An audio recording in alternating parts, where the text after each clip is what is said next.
Insight. A política local e suas direções. O que está por trás das decisões e a análise dos cenários. Com Marco Antônio Sabino. Marco Antônio Sabino com a gente no estúdio aqui da Rádio Bandeirantes nessa tarde de sexta-feira para falar mais dos bastidores da política e hoje também para falar sobre a questão das enchentes. A gente acabou de falar de chuva e você chega para falar de enchentes hoje também em São Paulo. Tudo bem, Sabino? Boa tarde. Tudo bem, boa tarde, Ana, boa tarde, Giovana, ouvintes. A proposta é a gente sempre falar ou dos bastidores políticos ou de novidades na área de gestão pública, né? Então a gente traz uma informação muito interessante hoje, que há muito tempo se fala sobre enchentes em São Paulo e o que a prefeitura faz. Há muitos que criticam, a prefeitura faz muito pouco para mitigar o problema. A verdade é que não é um problema fácil de se resolver por causa da geografia da cidade, né? Mas também não é verdade que vários prefeitos de diferentes partidos e ideologias construíram aí piscinões, tomaram providências para melhorar o problema. Por exemplo, quem tem a minha idade lembra do Pacaembu, a Avenida Pacaembu alagava e virava um rio. É verdade, por ali o problema foi contornado. Ainda alaga, mas não fica esse rio que você falou, né? Não, quer dizer, há pontos na cidade em que o problema foi diminuído, não foi resolvido na cidade inteira. Há bairros que ainda continuam enchendo. A Zona Norte, por exemplo, com aquela água toda que cai da Serra da Cantareira, é um problema. O Vale do Anhangabaú, a parte de baixo, Vale do Anhangabaú, 23 de maio. É verdade. Muito bem, a prefeitura tem uma novidade nessa área, a gente vai falar disso aqui em primeira mão. É o uso da inteligência artificial e da tecnologia para o enfrentamento da questão dos alagamentos. Então, o projeto foi desenvolvido nos últimos 6 meses por engenheiros, ainda está em fase de teste, mas já parcialmente funcionando, né? Nos últimos 6 meses, o sistema foi desenvolvido com dados, olha só que interessante, foram incluídos no sistema dados dos últimos 30 anos do CGE, e dados dos últimos 70 anos da Weather Channel, desse canal especializado em meteorologia, né? Com isso, a prefeitura pretende antecipar, com a ajuda da inteligência artificial, os alertas sobre enchentes, alagamentos e pontos de inundação. Por quê? Porque assim ela pode tomar providências antes. Ela pode enviar apoio aos moradores, ela pode mobilizar a Defesa Civil, ela pode mobilizar o CT para interdições, né? A subprefeitura pode mandar bombas de sucção. Isso que a gente está vendo aqui no nosso canal, no youtube.com/Rádio Bandeirantes Oficial, é como vai funcionar esse mapeamento? O que a gente está vendo é o seguinte, é um mapa que é um exemplo claro da imagem que os gestores públicos terão da situação, daquilo que vem, de como a chuva está chegando. Então, essa é uma previsão de quais pontos vão alagar, né? Essa é uma imagem da zona norte da cidade.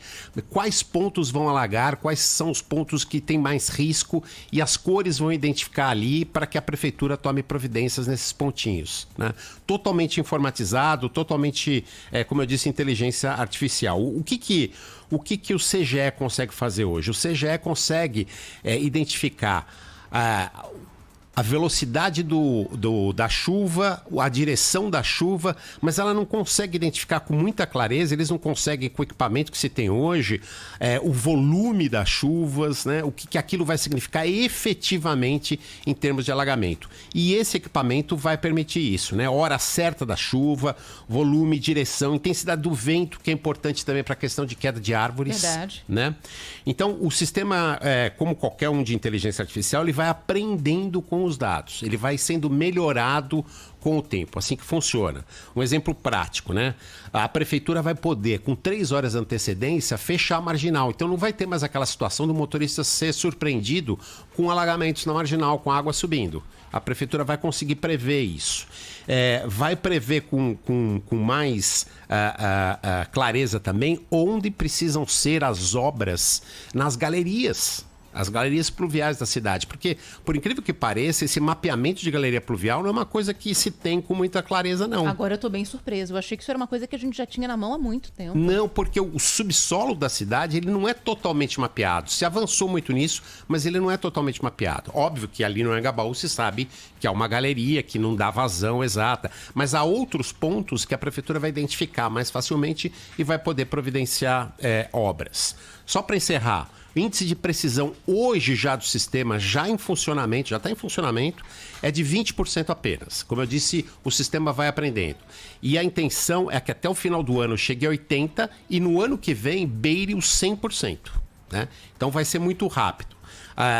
A ideia é diminuir a meta de alagamento, os pontos de alagamento na cidade em até 30% até o final desse ano, até o final de 2021. Nenhuma cidade do mundo tem um sistema como esse.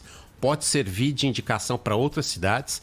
E, inclusive, grandes empresas de tecnologia estão de olho nisso para ajudar a prefeitura a melhorar ainda mais esse sistema. É bem interessante. É bem interessante mesmo, até porque pode ajudar muito para que a gente, eu digo a gente como cidadão, como motorista, tenha acesso a informações mais precisas de por onde dá para ir, o que tem que ser evitado, porque hoje essa é uma observação principalmente visual, né?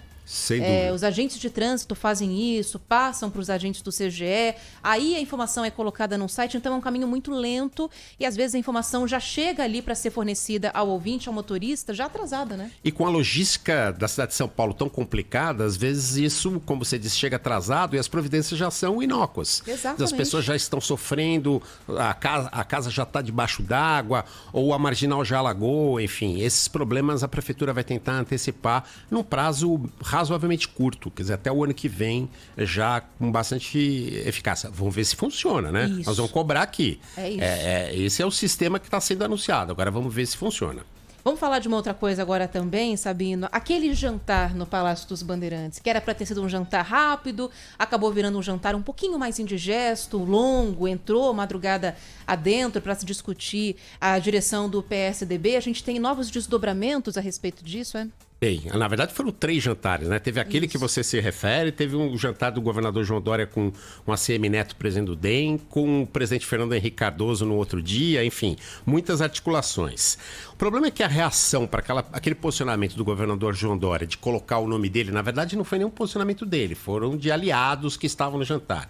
Colocar o nome dele como possível presidente nacional do PSDB para garantir a candidatura dele ser o nome como candidato a presidente do partido, repercutiu muito mal. Repercutiu muito mal na bancada. Gerou muitas reações. Né? Muitas reações, uma reação muito forte do Sul, inclusive do governador Eduardo Leite, que seria uma opção, né, para se colocar também com a intenção de ser candidato a presidente pelo partido. Enfim, uma situação ali que ficou complicada para o governador João Dória, principalmente depois que hoje o partido, com a sua executiva nacional reunido, definiu pela manutenção de Bruno Araújo, o atual presidente do PSDB, por mais 3 anos de mandato. Né? Isso só acontece a partir de maio, mas ficou confirmado.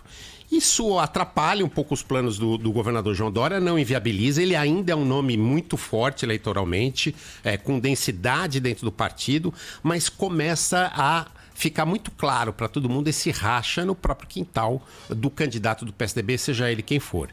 Por isso que continuam os boatos, como a gente antecipou aqui essa semana, de que o governador João Dória estaria pressionando o partido e poderia até sinalizar, não acredito pessoalmente que isso vai acontecer, mas sinalizar que deixaria o partido para um outro. Fica aí quase como uma ameaça velada. Mas, repito, eu pessoalmente não acredito que esse seja o caminho. Na sua experiência, a tendência é que o governador tente colocar panos quentes nessa história ou insista na liderança do partido? Com certeza ele vai tentar colocar panos quentes, vai insistir na liderança do partido, mas sabe que não é esse o caminho da beligerância. O governador João Dória é muito habilidoso e vai tentar acalmar a situação. Marco Antônio Sabino com a gente aqui na Rádio Bandeirantes, segundas, quartas e sextas. Na próxima segunda estará por aqui também com a gente, né? Com certeza, em pleno carnaval, que não será carnaval.